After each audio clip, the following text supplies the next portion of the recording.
Okay. Hello, everyone. Welcome to the F5 Bible study of the New Psalmist Baptist Church, where we empower disciples. This week, our Bible study is on the book of Ruth. We are currently on the second chapter.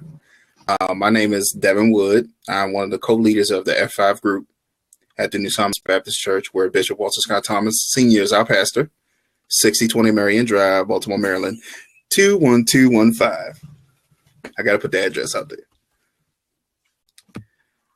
I myself am one of the co-leaders of that F5 group, along with my wife. You can't see her. She's back there. Shree Wood. We're both co-leaders of the F5 group, where we seek to provide an environment for adults ages 35 to 45, 34 to 45, a place where they can come, reset, release, and operate in the way that God wants them to operate. So hopefully we can do some of that tonight. All right, so let's going to get into it now. I know Reverend Mo gave us homework last week. So was it just us? It was just the guys, right? We was the only ones that had to do the work. That's messed up. And I believe the question is, what is gleaning? Thank you, Lori, for clarifying that. Yep, just the guys. Yep, okay. So it's just me and Tavon on here. That's messed up.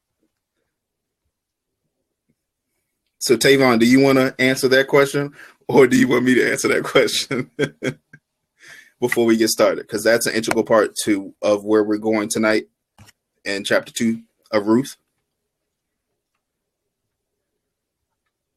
Is he still there? Yeah, he's still there? Yeah. Okay. All right. Don't mind me whispering. I'm talking to my wife. I don't want to be rude. Okay. So what I found in my research when it comes to gleaning. Oh, he's trying to call in now? Okay. Well, yes. So I don't have to talk all night. That's awesome.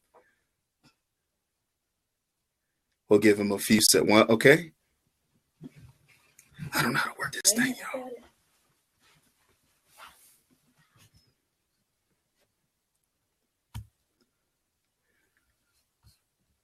Oh, isn't that nice? Okay. Yeah, hello? Yeah. All right, we can see you. All right. Yeah, can you hear me? Can you hear me? I can hear you. Can everybody else hear him? Okay, everybody can hear you. Yeah, I mean, essentially what I got from it as far as gleaning the harvest is concerned was just pretty much being able to go out there and harvest the grain in the land, and essentially just not harvesting in the sense of, going out there and grabbing the corners of the fields or anything, or gathering what is finished. Pretty much we just leaving all the things that are there pretty much for the poor people and the foreigners that are there, and pretty much allowing what God provided for the people there to be able to be restored to the people of the poor. I mean, because even in the story and all, with Ruth and what she was able to go out there and do for her mother-in-law, and being able to go out there and take care of her, she went in there with an open mind and open heart to go out there and provide for her. So she went in there, with an understanding of being able to go out there and, obviously run into Boaz for that particular point, and then be able to go out there and essentially get the, whatever they had in store for them on that particular field. So essentially, I mean, the gist I got from it was being able to go out there and just pretty much provide for the poor and leave everything that's there that's been able to be left there for the poor so that they can go out there and benefit from it. Awesome. And go ahead. Oh, I was going to say, and just being humble enough to, just to not let them, because, you got lots of people that just go out there, and for whatever reason, they want to be in a position where they can go out there and get stuff for themselves. And with Ruth, she was just in a mindset of being able to be humble enough to go out there and take care of what was hers, which was protecting her mother-in-law at that time. So it was just being able to go out there and have a humble spirit and give whatever that she found there to her so that she could be in a better place. Awesome. Do you want to teach the rest of the night? Because I can just. No, I'm good, man. I'm gonna tag team with you, man. And that's basically what I found as well. Right. One of the, I guess I like using Wikipedia a lot and Google and such. And what I found was they worded it as it was one of the earlier or ancient public assistance programs. That's what gleaning was. Like you said, Tavon, it was where the farmers would go out and harvest, but they wouldn't harvest the whole field. They would leave Right. some for the poor to and come and pick up, and they prepared so that their families had food. Um, I lost my train of thought. Yeah, and then it was earlier a public assistance program, and what I found interesting was that it's actually in the Bible. It's in Leviticus 19:9 and 10, where Mm. I'm gonna read it because this is Bible study, right? It's Leviticus 19 verses 9 and 10, and it reads, "When you harvest your land, don't harvest right up to the edges of your field. Gather the gleanings from the harvest. Don't strip your vineyard bare or go back and pick up fallen grapes. Leave them for the poor and the foreigner. I am your God. I am God, your God." So that was a command from God to be generous and to be generous to those who are less fortunate. We don't see that too much today. I mean, we do in a sense, but as we can see in especially in corporate America, they want to take the whole harvest. They don't want to let us have too much. So that was an early public assistance program. So excellent, Tavon. You sure you want to teach? I mean, I can. I'm good. Go back. Okay. All right. So we're going to go ahead and get started with Ruth chapter 2. And please chime in and comment because we're all learning together. Okay.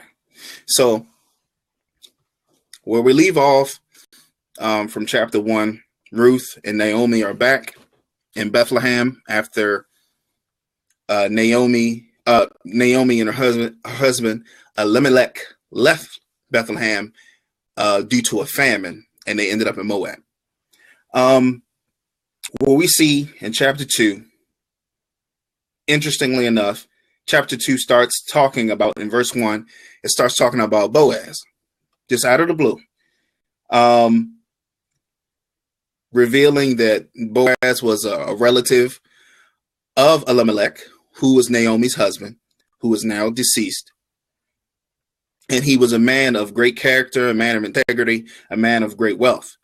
Now, what's interesting in some of the commentaries that I read on Ruth chapter 2, and it was kind of like the difference between making your own decisions or making a decision and not listening to God and waiting for him to, come through for you. We have two sides of the coin where Naomi and Elimelech left Bethlehem. Boaz stayed. Now, I would think that being that once we get down further in the chapter, we know that Boaz is a farmer of some sort. We see that in the text. So, being that there was a famine, I would grow to think that if there was a famine, he wasn't doing well during the famine. But once Naomi came back with Ruth, Boaz was a wealthy man. That goes to show that when we make a decision before God wants us to move, we run into trouble because he knows our plan. He knows the plan he has for us better than we do. So maybe we should sit back, wait for God to move. And the people in Bethlehem didn't starve, even though there was a famine, there was difficult times, but they survived and they thrived. So now we come back and Naomi and Ruth come back. And as Brother Tavon alluded to earlier, Ruth took the initiative to go out and say, look, I'm going to go and glean in someone's field into whose eyes I find favor. So whoever I can, I'm going to glean in their field so that we can have food, so I can provide for you and I. Naomi says, you know what, daughter, go ahead and go do that. Now, as we move on down into the chapter, Ruth ends up gleaning in the field. I don't think she knew that it was Boaz's field, but she asked the workers that were in the field at the time, asking, could she glean? And they said they said yes, of course, and she did. Enter stage left Boaz. Boaz walks up onto his, I guess I can call him his foreman, his, I guess, second in command. And he greased them. He greased the whole team. As you can see it, I believe it is in verse.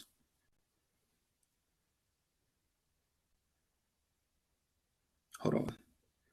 My Bible. I believe it's in verse 4, where it says, a little later, Boaz came out from Bethlehem, greeting his harvesters. God be with you. And they replied, God bless you. Now, I want to stop because in certain throughout this chapter and throughout the whole book, there are certain themes that I think are very important in the lives of us as Christians, us as leaders, us in relationships, no matter what kind of relationships they are. So we're going to point them out. And if you see some as well, please let me know and type it in down on the side, and we can dialogue about it.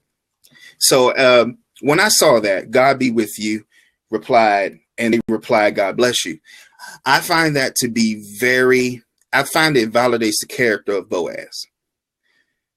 When I see the exchange between Boaz and the people who work for him, it's obvious that they respect him, and it's obvious that he respects them. And when we are leaders in any situation or any facet, we have to respect and be respected in order to reach the goals that we want to, whether it be at home, whether it be at church, whether it be on the job. We have to respect and be respected. And we already know from verse 1, that Boaz is a man of great character, of integrity. He's a man of valor, and he's wealthy. So he's a really, really good guy. So I would assume that he took care of his workers. He gave them what they needed to work, and he respected them, and he worked alongside them. One of the things that I see and in that little dialogue right there is I noticed that Boaz came down to where the workers were. I think that's important because if you're ever going to lead anybody anywhere, you have to be willing to go where you're asking them to go. So he came down there shoulder to shoulder with everybody else, interacted with them, not off up in the big house and just up there and just calling out directions. He's out there with them in the thick of it, working to reach a goal that all of them have that will benefit all those who are involved. That is a quality of a great leader. So I just wanted to point that out. Okay.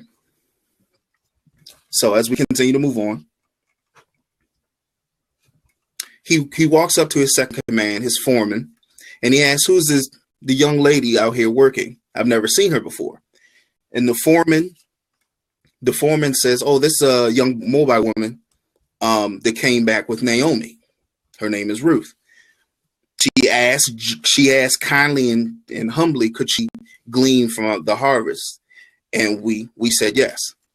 There's another thing that I find important in that exchange. Do you think that Ruth would have been shown the kindness that she was from his workers if Boaz wasn't kind to the people who work for him? Do you think that's possible?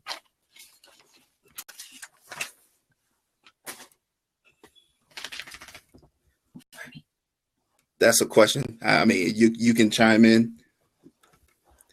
Do you think it's possible for the workers to let Ruth glean? Boaz wasn't there yet. They let Ruth glean. Do you think that, like I said, we discussed where I brought up the positive relationship between Boaz and his workers. Do you think if Boaz treated his workers harshly, you think that the kindness would trickle down to her? Glean in the field. Yeah, Lori, no, I think the workers reflected the kindness of Boaz. Definitely. They reflected the kindness of Boaz. And that's another thing for leaders. When I said you have to respect, you have to be kind, you have to be humble, you have to lead with integrity, because what you do affects the people you you lead, and then it's going to affect the people they lead. So it's a trickle down effect. So you have to be very careful as a leader to be one who respects, one who is humble, one who knows when to ask questions and when to let questions be answered. Know when to hold them and know when to fold them.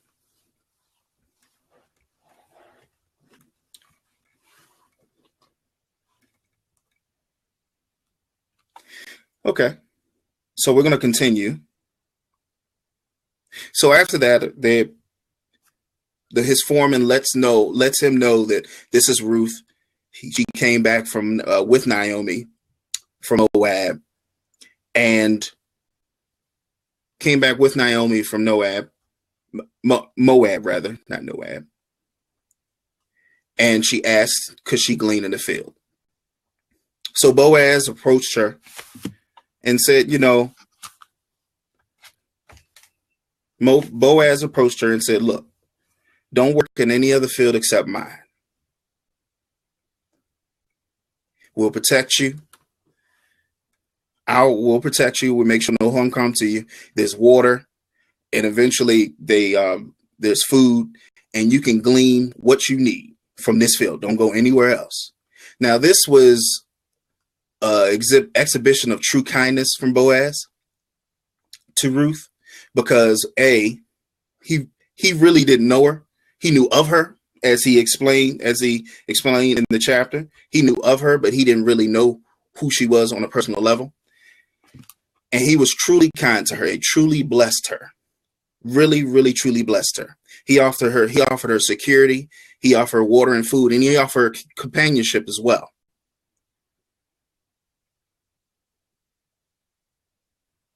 And he offered her companionship as well, because he told her, as we can see, I believe that is in verse.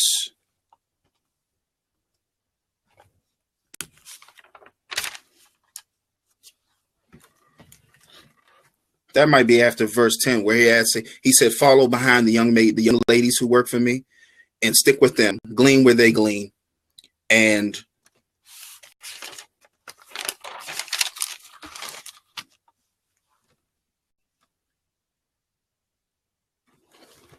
glean with them. Okay, I'm trying to read this question. You said, what does glean mean? Brother Tavon answered that question earlier. I'll answer it again. Gleaning is when someone who's maybe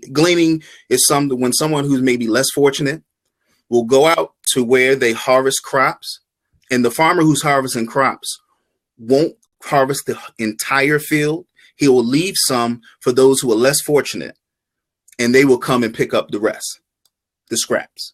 That's what gleaning means. I hope that answers your question.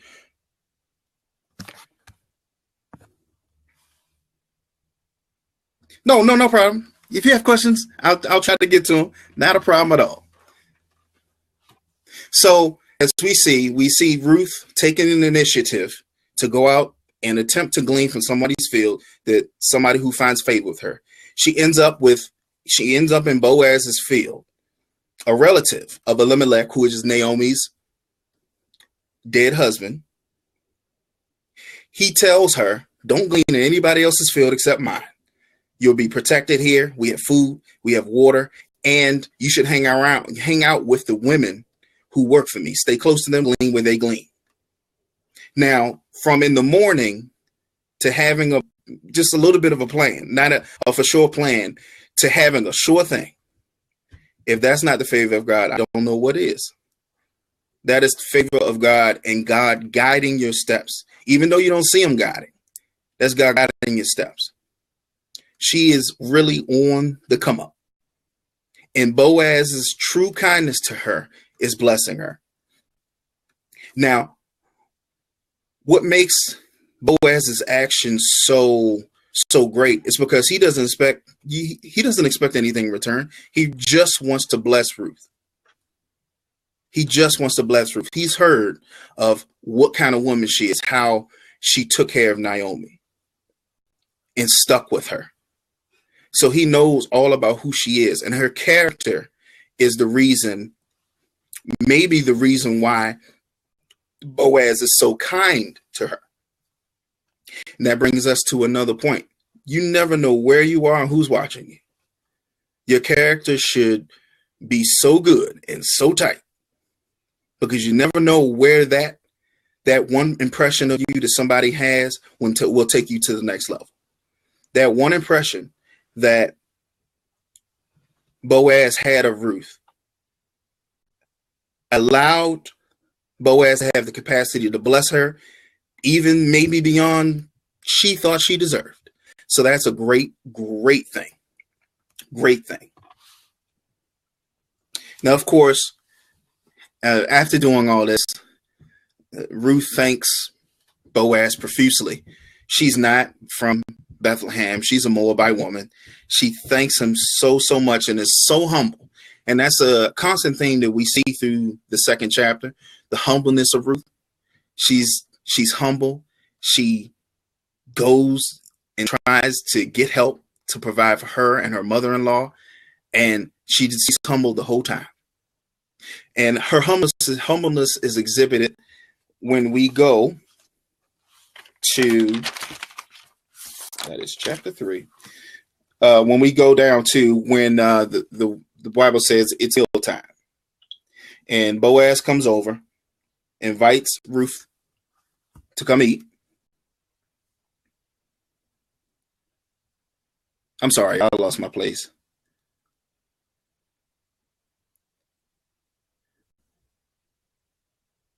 In my Bible.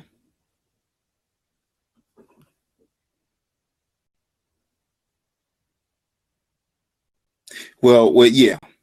When it was time for, I guess I'm assuming it's lunch, to take a break, and Boaz invites Ruth over to the lunch table where all the workers were, and he said, "Listen, come over here, eat." He handed her some toasted grain, and there was some translations say sauce, some translations say wine, but it was something that they dipped the bread in.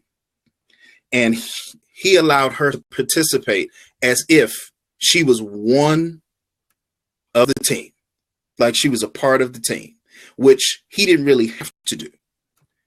He didn't know whether Ruth was just going to come out there for that one day and be gone, or whether she was going to take off after she ate or anything. He decided to bless her because of her character and her hard work. Further up, when Boaz asked his foreman who was the young lady, he told him who she was, but he also told him that she's a hard worker. She's been out here all morning, working her tail off, gleaning.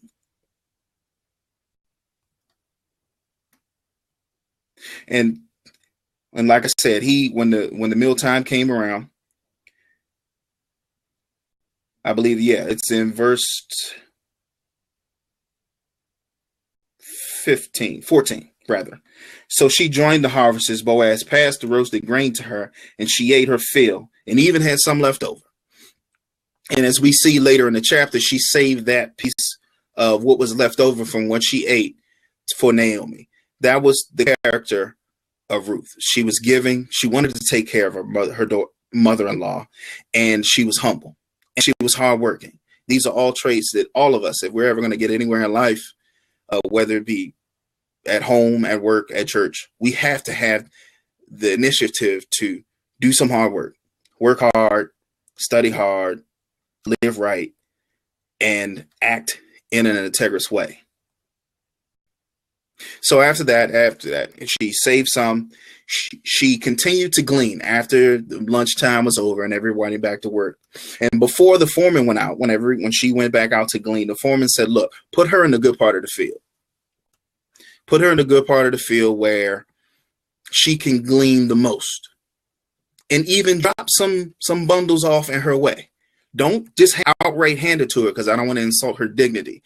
I want her to think she's picking it up for herself, but slide some her way. Give her some special treatment so that she can have all that she wants because of the work, how kind she is, and, because of her work and how kind she is." Now, we're going to go again. Lori, I just saw your comment. This is a combination of Boaz,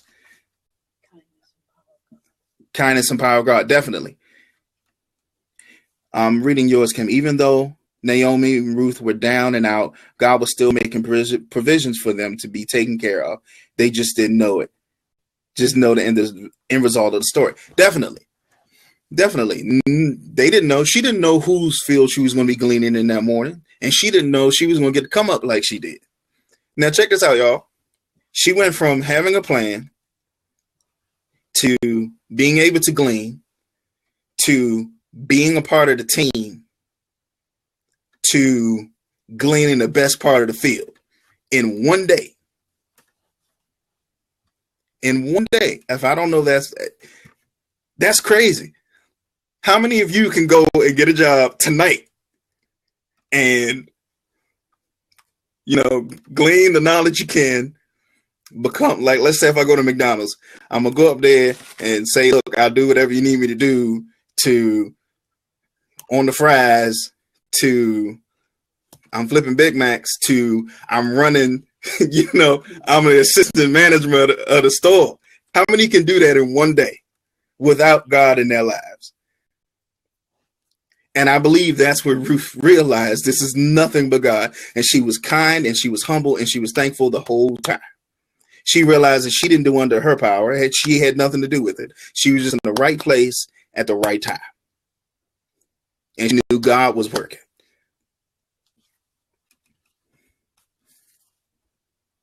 That's right. No one, I agree. I can't do anything without God in my life. That is definitely the case. So we move on. She gleans all day. She gleans for the rest of the day. They've already had the foreman and the team have already been informed by Boaz. You let her glean what she needs. Give her special treatment. She works hard. She'll work hard. Then we get down to verse 19. Well, actually, verse 17. And Ruth gleaned in the field all evening. And when she threshed out what she had gathered, she ended up with nearly a full sack of barley. She gathered up her gleanings and went back to town and showed her mother-in-law the result of the day's work. She also gave her leftovers from her lunch. Now, I've already discussed how Ruth showed love and she actually thought about her mother-in-law while she was out there. She saved some food because she wanted her to have something to eat and want her to share the blessing. As you can see in verse 17, she gleaned. She threshed out what she had gathered. Now, threshing is also something you need to do with grain or any kind of grain. You thresh out. That separates, you thresh and then it's like a winnowing process. I don't know if I'm pronouncing that right. You thresh it, soften up the edible part from the inedible part. And then when the winnowing process, it separates it so that it actually can be consumed. Now, we'll go back to the beginning again. She woke up with a plan. She ended up in Boaz's field. She was offered protection from being hurt or harmed. She became a part of the team. She gleaned in the best part of the field, and she did it all day. Now, that is a blessing in itself. Then she came home, on her way home, or I believe she did it at home. She prepared the grain so when she took it in the house, they could eat. Now, one thing that I realized after reading that part of the scripture, which is basically verse 17 of chapter 2 to 23, is that anytime God blesses you, anytime, the blessing is never meant to stay stagnant. And what I mean is the grain was enough. That was blessing enough. But Ruth worked that blessing so it can bless Naomi. It wouldn't have been as much of a blessing to Naomi if she didn't process what she had gathered and gleaned in the field, so that when it got to Naomi, it was ready to eat. God never blesses us, and expects us to not do anything with what he's blessed us with. You have to work the blessing so it can be fully effective in your life and fully effective in the lives of the lives who are connected to you. That's what I see there. In verse 19 to 23, it goes on and it says that Naomi was giving thanks to God because Ruth found favor and they were blessed, which ends chapter 2.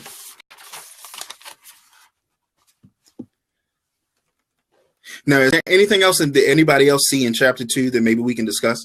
If you have something, anything at all, before we go into chapter 3?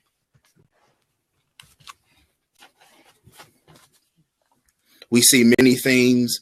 We see leadership themes. We see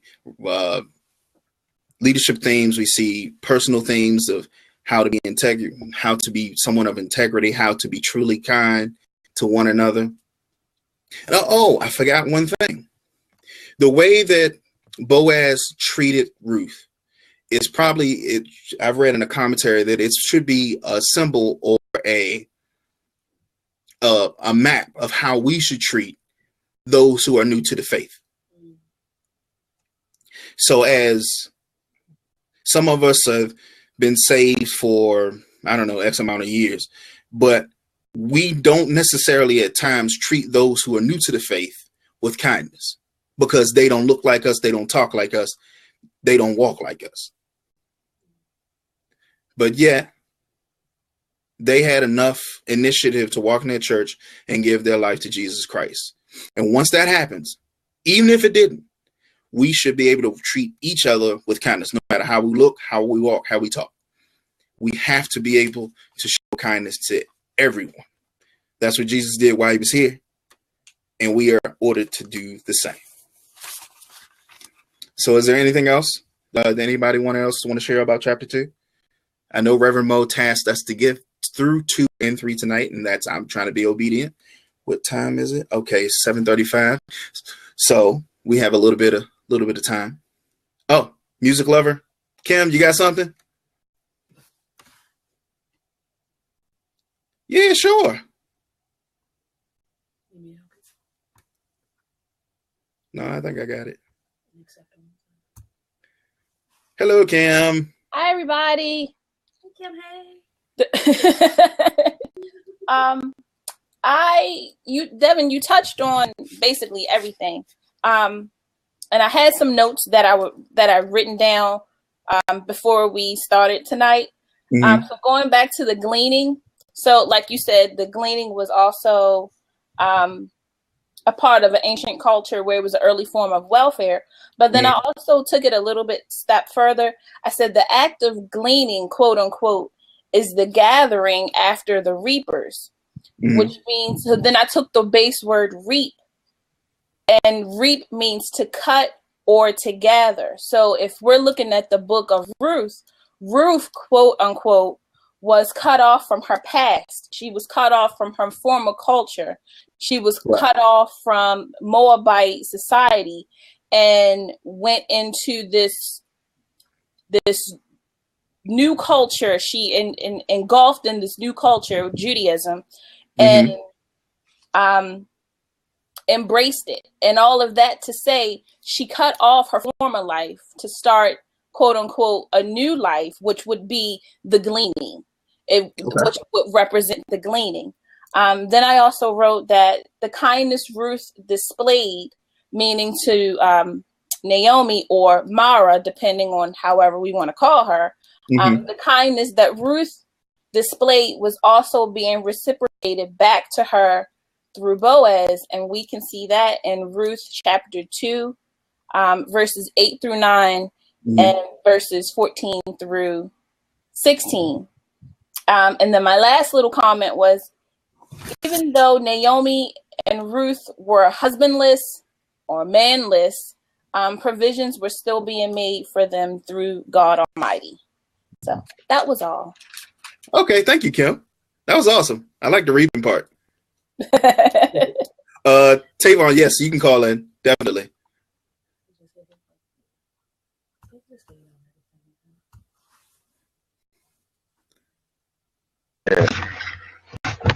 Pretty much what stood out to me or what have you was just really the main thing with her was just her faith, just being able to go out there and be a true steward of whatever it is her whatever it is that she had a mission to go out there and perform. I mean, that was the biggest thing that stuck to me.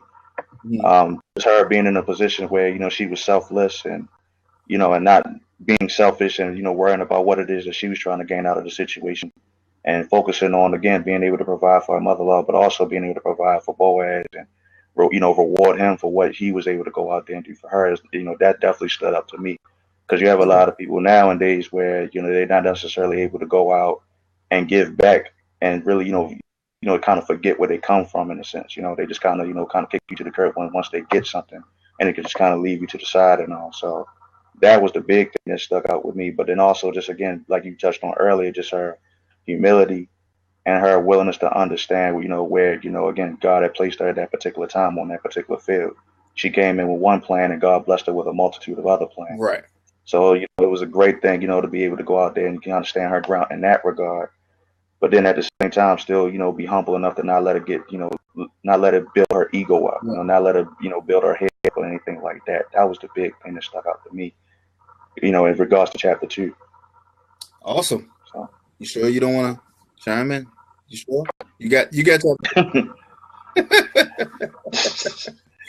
I mean, I'll chime a little bit in on chapter 3. Okay. I mean, I got my notes right here. Okay, well, you stay right there. We're gonna tag team it. Since we didn't, we got to do it this week anyway, right? All right. Right. So as we move into chapter 3, it opens up with Naomi wanting to provide a safe home for Ruth. She wanted her to be taken care of and provided for well.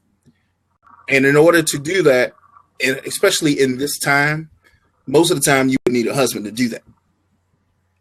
So, being that she already knew of a man who was a man of integrity, a man of valor, and someone who could be trusted, she said, well, what about that man you didn't work for and harvested for? Now, between chapter 1 and chapter 2, there was a whole harvest season. So Ruth didn't just go out there. Ruth didn't just go out there and work one day. She worked through the entire harvest season with Boaz's team. That even magnifies her blessing. She got a job. She didn't have a job that morning, and she ended up getting a job so that she could provide for herself and Naomi. So Naomi was like, okay, what about Boaz? Boaz is our relative. Why don't you ask him? And this is, I'm not going from the Bible. This is, won't you go ask him to take you as his wife? Now, for that action, there's a term. It's called Goel, Goel, which translates into kinsman redeemer. Now, in these times, in the ancient times, it was especially for the Israelites. I'm going to get to that point. Kinsman redeemer. So there was one person in the family that was responsible for the welfare, the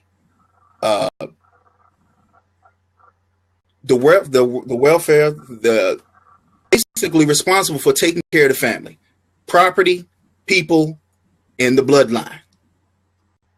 And then what they would call that person is a goel, someone who's a kinsman redeemer, who redeems the family. Now, in today's days, if someone's in a situation like Ruth, where her husband died, and another family member went and married her just to ensure the bloodline would go on, you might look twice. You might look twice at something like that. That may sound pretty weird, but this was a very common thing back then, where family members or a certain family member was tasked with making sure the family was safe, they were provided for, and they continued to multiply so the bloodline would carry on. That's what Boaz was in the family of Elimelech, Naomi's dead husband. Now, we already know that Boaz is a great guy. He's a man of God. He's integrity. He's kind. So Naomi was like, dang, yeah, let's try to set you up with him. So she concocted a plan and told her, this is what you do. They're having a celebration for the harvest tonight. I want you to clean yourself up, put your smell goods on, get all purdy, and go to the party. Now, when you get to the party, don't go run up on him immediately. Don't do that. What you need to do is wait. Let him eat, let him drink, let him have fun. I mean, that's what the Bible says. I didn't say it. Eat, drink, have fun. In some translations, it said that he ate, drunk until he felt good. We all know what that means. Exactly. So he ate, he drank, he felt good. So he ends up going to the threshing floor, which is where they thresh the wheat or the barley or whatever translates corn after it's harvested. And that was the process that I said that Ruth did before she brought the grain home early in chapter 2. Now he's there, he's asleep on the threshing floor. Naomi told him, like I said, told Ruth, get dressed up, smell good, don't approach him until he's had his fun at his party, and then go to his feet, uncover his feet, and lay by his feet, which is a sign of total submission to whoever you do that to, which is how we should come to God with whatever we need. We need to be totally submissive to God. Now, that was a sign of total submission. Now, some of the commentaries I wrote, maybe many people may have thought that was maybe a provocative type thing, like she wanted to go and sleep with him right there, but that actually wasn't what she was trying to do. Naomi gave her concrete instructions. This is what you do. Now, this says two things: that Naomi knew how to approach this situation involving a man. That means she knew men. She knew male behavior. So she knew what was actually going to actually appeal to Boaz. Go Naomi. Yeah, I have to give her props on that as well. She did a very good job. Two, another thing is that Ruth was receptive to wisdom. We can never get anywhere in life if we're not receptive to when someone gives us wisdom. Naomi been through it. She been there, done that, got the t-shirt. Ruth, I'm trying to get you hooked up. So listen to what I'm trying to say. Do what I ask you. And I promise it'll probably turn out good over. Now, this could have been bad. Like, you understand the situation that Ruth walked into could have been bad. If someone saw her approaching Boaz while he was asleep, maybe they thought they were going to try. She would maybe try to kill him, or maybe Boaz would reject her on the spot. We don't know. It could have turned out very bad. It could have looked bad.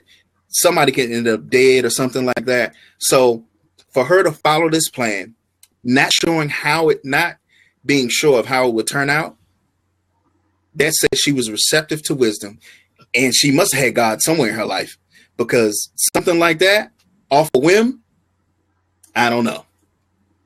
I don't know. Tavon, do you want to add anything before we move on?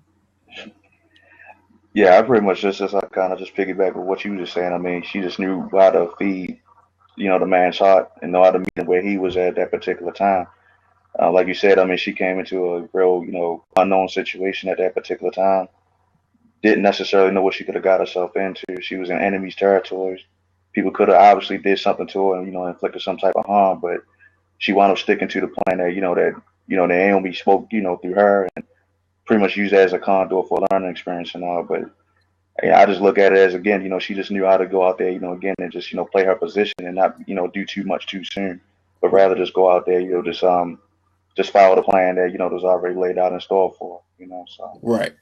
That was the biggest thing that really, again, that stuck out to me too, in that regard. Correct. There's any, yes, Lori, I was about to go to her character was a draw to Boaz.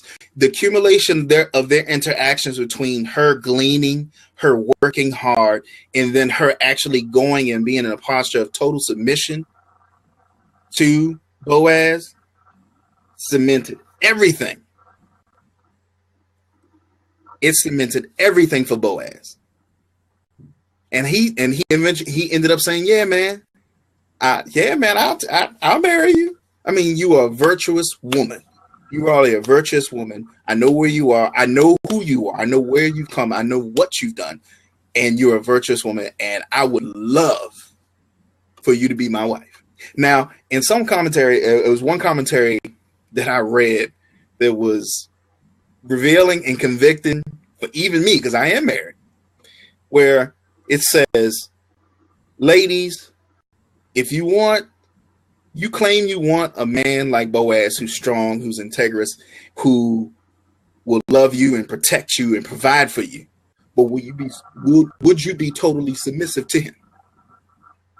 And on the other hand, men, you want someone who would be totally submissive to you, yet are you going to provide? Are you going to love? Are you going to protect in a way that is commensurate with that total submission? So that's two ways. If you want a Boaz, you got to be Ruth. If you want a Ruth, you got to be Boaz.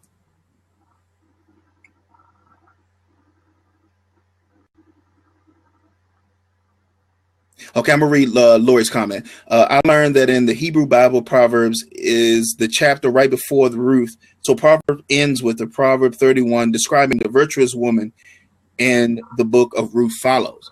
So that's just basically a seamless connection right there. A seamless connection in the Hebrew Bible. That's the order. So, and many people see, I mean, this book is always talked about in the marriage relationship, but even in friendship or any other relationship, there are principles in this book that would help you out totally to be who you need to be. Okay. So she does what Ruth Ruth does what Naomi asks, and then Boaz, sleep from the party, wakes up and sees her. Right? Didn't know who she was at first, but then realizes. She presents his request. She presents her request to him. He says yes. But there's a problem. He says there's a kinsman yet closer than I. So what I'm going to do, being that I'm a man of God, I'm a man of integrity, and I want to do I want to do this in decency and in order. And whenever we're following the will of God, we have no choice but to be decent and to be in order. So he says, look, lay here tonight at my feet. You can sleep here. In the morning, I want to go, and I'm going to ask him if he wants to marry you. If he says yes, you marry him. But if he doesn't, I'll marry you. Now that shows the integrity of Boaz. He didn't want to cut corners because that might mess up things within the family. That wasn't his role. I saw somebody earlier that said, play your position. Boaz knew his position. He knew his rank, and he acted accordingly. Anything you want to add right there, Tavon? Yeah, that's the most important thing in that regard. I mean, being able to go out there and play your position shows humility, shows class, and shows dignity. And, you don't want to be in a position at the end of the day where you just, overstep those boundaries and all, because then you can cause, a lot of different issues and all. I mean, like you said, with the story itself, I mean, Ruth laying there at her, at his feet, and, and being in a position at the end of the day where she could have, put herself in harm's way. She not only didn't jeopardize, herself, but she didn't jeopardize him. She protected his image as well. So it was a two-way street. So instead of it being in a situation at the end of the day where it was so, she could have looked at it as, okay, I'm here, I did all this work or whatever, I'm going to lay here and I'm going to do what I want to do. Right. But instead, she kind of put herself in a position where she was able to just protect the image and focus on the bigger picture as opposed to focus on the her motives or what it is that she was really trying to get out of the deal, or trying to just stay there for that particular night. Just really just, you know, you got to be in a position at the end of the day where you're not necessarily just thinking about yourself. You got to think about other people as well. Right. That's the mark. That's the mark of a true leader as well. You got to be able to go out there and take care of other people. You got to be able to go out there and uphold the standards towards other people, because people are depending on you. People are looking for you for, for an example. People are looking for you for, some sort of leeway, just to go out there and be able to have an image, so to speak. So with her being humble enough to go out there and remove herself from that situation, and still keeping a goal in mind as far as being able to go out there and provide for for Naomi, in the back of her mind, and following that plan, she was able to go out there, and keep everything forward, as opposed to just going out there and being selfish in that particular instance. So again, playing your position is important, but at the end of the day, it's just all about playing your position, not just for self, but at the end of the day, for what God has called you to do. Right. And that's seen in I believe it's verse 14 and 15, where Ruth got up early and left the threshing floor because she didn't want to cause any confusion between what was going on the threshing floor. He wanted to approach the elder statesman first, get permission or confirmation, and then proceed forward with this marriage to Ruth. Now, also, one thing that I thought interesting, that some of the commentaries where I believe when Boaz responds to Ruth after she makes her request for marriage, and Boaz says, he said, "God bless you, my dear daughter. What a splendid expression of love. And when you could have had your pick of any of the young men around, and now when you could have the pick of any young men around." So we can see right here that, of course, we know Ruth is a younger woman, but we can now see that Boaz is an older man. That was real interesting because and whenever I thought of the story, I thought they were always around the same age. But clearly right here, we can see that maybe they're not. And they see something in each other that's more than just age. They see kindness, they see wisdom, they see integrity, they see God providing for them, and them following God, truly following God in their lives, and God directing them. You never want to get hooked up with somebody who ain't following God or going in the direction that God wants them to go, because you'll end up somewhere you don't want to be. That goes to being equally yoked. Amen. See, I told you. That's the big thing. You got it. Yeah. That's the biggest thing.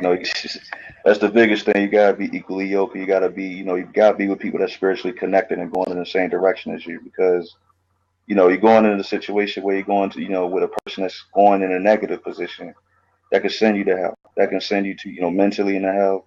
That could send you spiritually to hell. That could send you, physically to hell. It literally deters you from where God is really trying to take you to. And it can set you back for years. It can set you back from your destiny. It can set you back from where God is really trying to go out there and take you. So, even the age difference, even though it's obviously, noted in this particular piece, the fact is they still had the same type of vision. They still had the same type of heart. They had the same type of direction. And it does, and that's not only for the marriage relationship, it's for friendships or connections of any kind. If you get connected with anybody who is not on the same trajectory as you are, now it's different if they're trying, but it's totally different if they're not headed in your direction, and you're trying to follow in God, and they're pulling you back or diverting you. It's time to check that relationship, whatever it be, whether it be romantic, whether it be what's the word, platonic. That's it. Whether it be platonic or whatever, you need to check that relationship, reevaluate, and really sit down and ask him, hey, if you're not going in the same direction that I am, we got to cut ways. And that's easier said than done. But either you love God or you don't. What you find out is that God will essentially provide the people around you, new people around you, new faces around you. Now, that's where, it comes in time, and it comes with maturity in the word. But you just got to let him work his way and let him, purge those things out of you, purge those characteristics out of you that you may even got from the other person, so that you can go out there and be connected to other people that are there, that have been where you are, and that can allow you to go to another level. Right. But it's all about, again, being around like-minded people and like spiritually people as well. And I'm so sorry, y'all. I missed one of the major points that I wrote down. The one thing, when we go back to chapter 2, the one thing that many of the versions of the Bible talk about is Ruth took the initiative. She didn't sit down and pray all day.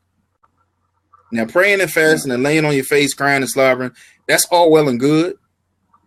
But until when you stop praying, the moment you stop praying, you got to get to work. And Naomi, Ruth rather did that.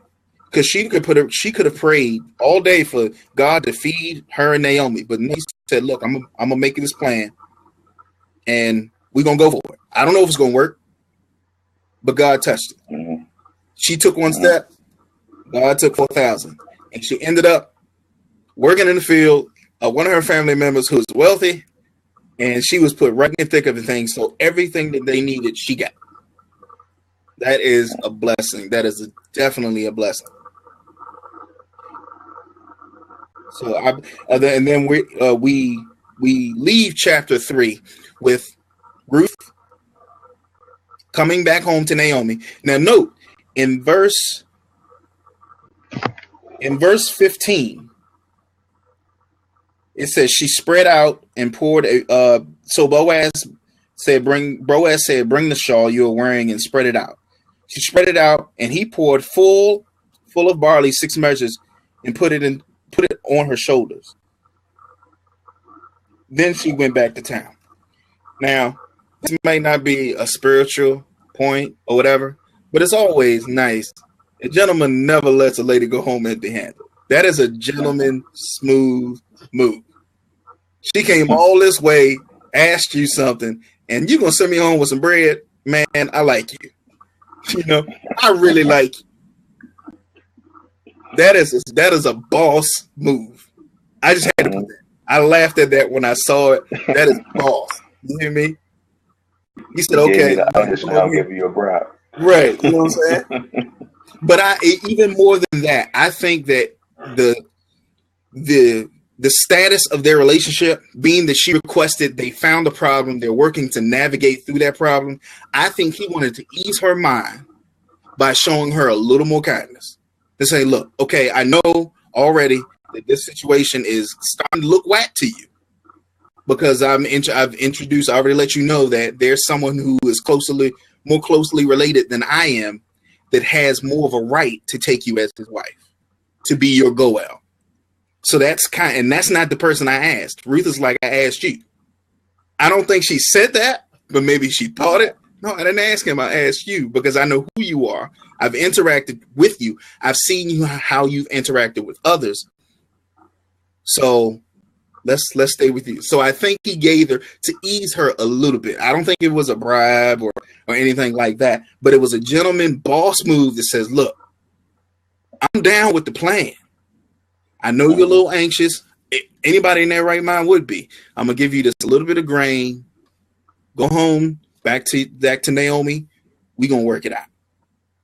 Now, I found another interesting point about the 6 barley loaves that they represent. Y'all forgive me. I promise you I'm prepared. I just am different screens on my phone. I promise you I am. Because I thought this very, very... My Lord. Okay. He measures 6 ephahs of barley. As a proper gentleman, Boaz did not send Ruth home empty-handed. Not having any chocolates, he gave her 6 handfuls of grain. The added word ephas is almost certainly incorrect. That would be more than 33 gallons or 120 liters of grain, more than Ruth could carry home in her shawl. But Jewish traditions say that the 6 measures of barley given as a gift to Ruth were a sign of 6 pious men who would descend from her, endowed with 6 spiritual gifts: David, Daniel, Hananiah, Mishael, Azariah, and the Messiah. I thought that was pretty cool. So it has some kind of meaning. I thought that was really, really cool. Represent 6 men with 6 different gifts that pretty much changed the world, especially the Messiah.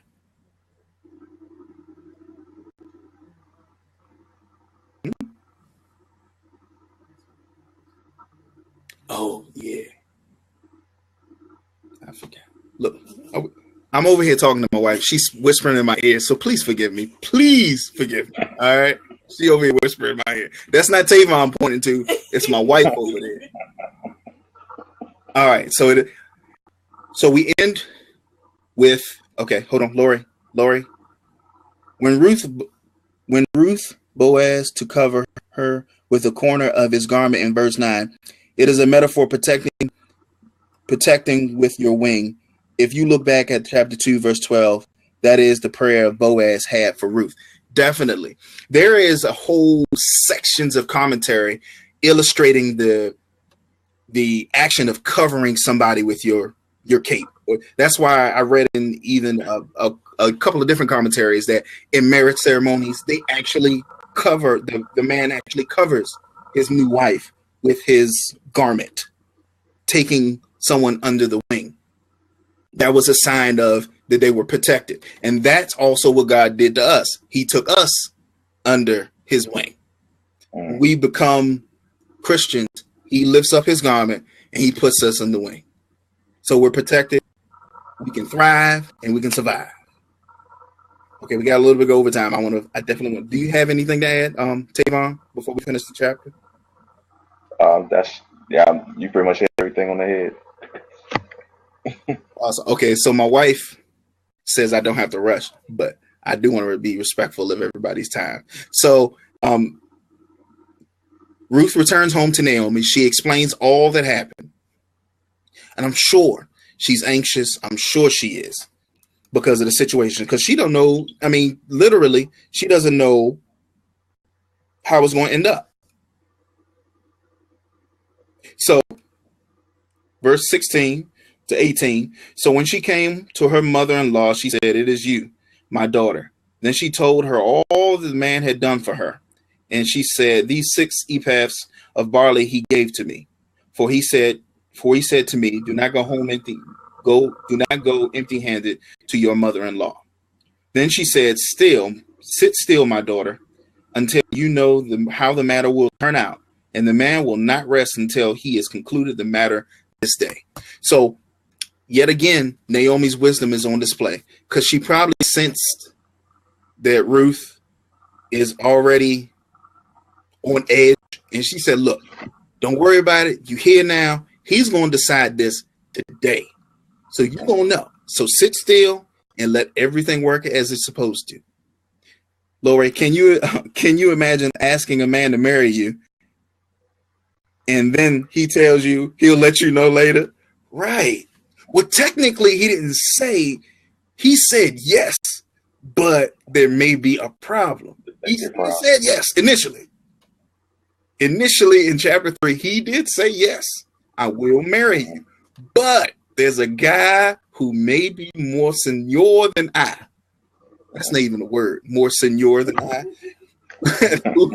who holds more closely related to you than me. So maybe we should ask him. Now, he could have been cruddy and said, "You know what? You my wife. Done." Right. But he's that much of a man of integrity, of that much a man of God, that he did it in the proper and decent way, which is how we should have our relationships today. Don't be cutting corners. Do it in a proper and decent way. And you know, I'm going to look over my glass. You know what I mean. I look over my glass. We already know the proper and decent way. I knew it. Did I follow it? Maybe, maybe not. But we all know the proper and decent way. We have to act in that way when it comes to relationships, especially romantic. Yeah. Don't dip your hand in the cookie jar. Excellent, Tavon. I couldn't have said it better myself. Don't dip your hand in the cookie jar. I mean, let's be real. Let's really be real. That's what we're young adults. We know what it's about. Been there, done that. We have to, and if we want to have a relationship as fruitful and as blessed as Ruth and Boaz, we have to follow the steps. We have to follow God. We've got to follow his lead and follow the steps. There's no way. You gotta have. It's one of the things you got. I'm sorry, Dan. Go ahead. Go ahead. You got to the position again where you got to just follow with integrity. You know what I mean? Because again, at the end of the day, you do something that's wrong, obviously it's going to boomerang effect to you. So if it's you met it that way, it's going, you're going to be the situation at the end of the day where you're going to leave it that way too. Right. You know what I mean? So it's a matter of just being in a position where you just understand. Not even just so much in courtship, but just also just in terms of how you treat the woman, how right. how you perform, how you provide, whatever the case may be, and vice versa for the woman to the man. You know what I mean? Right. Just be able to understand the role and understand what it is that you're supposed to do, and doing in proper, just doing in proper courtship. So right, just a matter of understanding. Again, not trying to go out there and cut a corner just to go out there and get a face. You know what I mean? Just understand the quality of what it is that you're doing, how you're doing it, and who you're doing it for, and everything else will materialize, and everything else will work out in God's name. Amen with that. And we like you said, we can't cut corners, and we have. Gotta hear that. We have to. It just blew all that thought. That thought that I had just went right out. That's a shame. I should put my phone on vibrate, right? But I didn't. But yeah, we can't cut corners. If we want to have a successful relationship at any level, we have to operate in integrity. And I think that the chapters 2 and 3 of Ruth offer some great exhibits of good relationship. Good, great relationship, being humble, having integrity, following God, even though when you really don't know, but following God, trusting his plan, and operating in decency and order. That's what we see when we get through these chapters 2 and chapters 3. Does anybody have anything else to add? Anything else? Anything that you may have gleaned? I know we're going on overtime. It's cool. I know we're going a little overtime, but I wanted to make sure that everybody had an opportunity to express if anything else they gleaned from the chapters. I don't think I missed anything that I wrote down.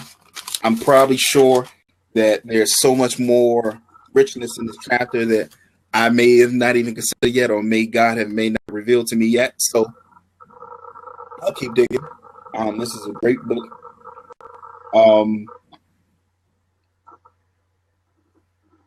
Okay, yeah, I didn't miss anything. So no one has any. I hope everybody enjoyed tonight. I hope you got something out of the chapters of Ruth 2 and 3. So I would suspect we will be doing chapter 4 next week. So I'll be doing chapter 4 next week. It's good to know now, right? At least I know now, right? You see me look up like, I don't know what you're talking about. Is that you talking? Evidently. So I'll be doing chapter 4 next week. Okay. I'll be doing chapter 4 next week. And we're going to go dig deeper and in the story, see how Ruth and Boaz end up, and see what we can glean from relationships that are presented in this book yet again. So, homework. Kim wants to give y'all homework. Yes. What can Kim, do you have homework? Yeah, call in, Kim. And if you want to give us homework, you can give us homework. I'm going to mute my phone.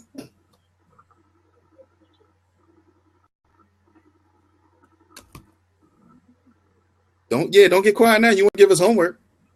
Write a 4-page essay on I'm playing. You don't have any, but you want homework though. You like the homework. The theory of homework. Okay. No, just ask it. No, you said it now. You're getting homework now. Nope. You getting homework now.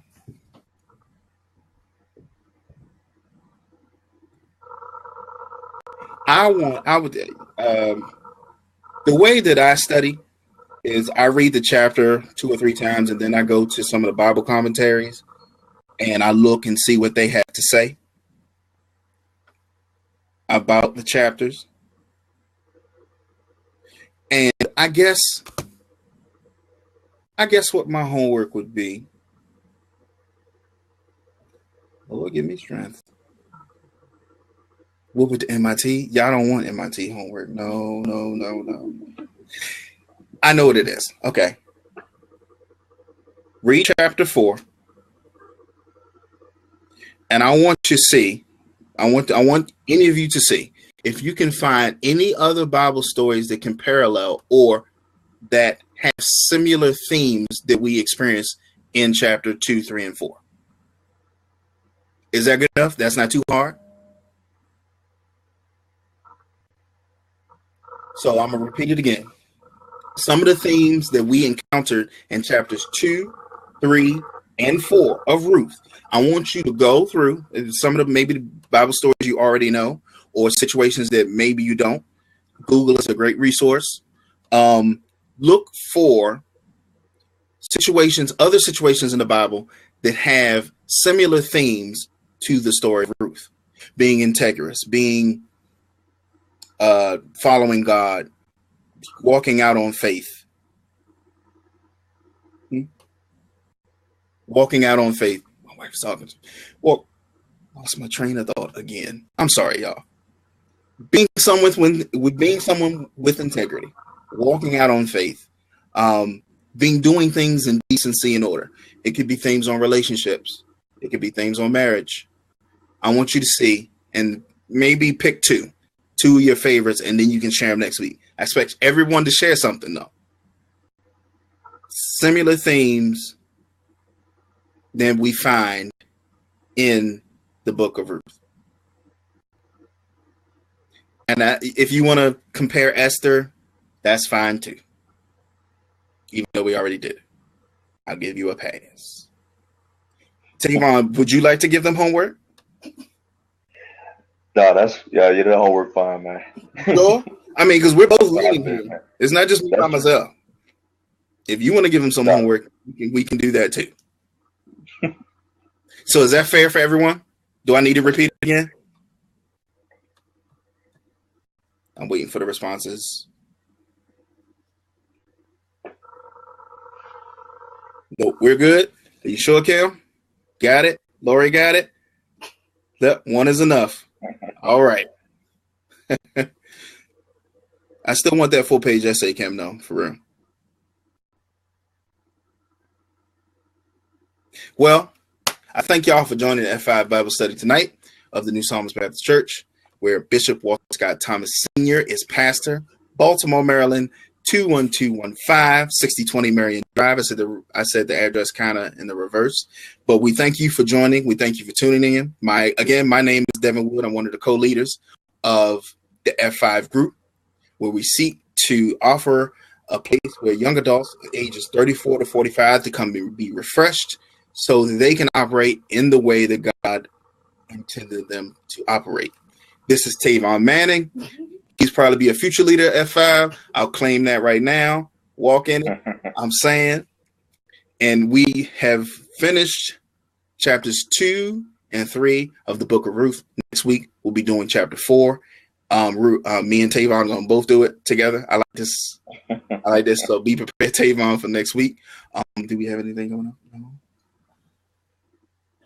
We have Sunday service this Sunday. If you want to come out to New Psalmist Baptist Church, 7:15, 9:30, and noon, we have our service. Or you can go to www.newpsalmist.org and watch live online, and you can hear a great word from our pastor, Bishop Walter Scott Thomas. Again, the address is 6020 Marion Drive, Baltimore, Maryland, 21215. So thank y'all for tuning in. We love y'all. I'll see y'all next week.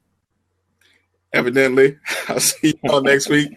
Thank you, Tavon. Thank you, Kim. Wow. Thank you for y'all input. Y'all really helped me tonight. I learned something tonight too. And y'all have a good work day tomorrow. All right. Peace. All right. God bless.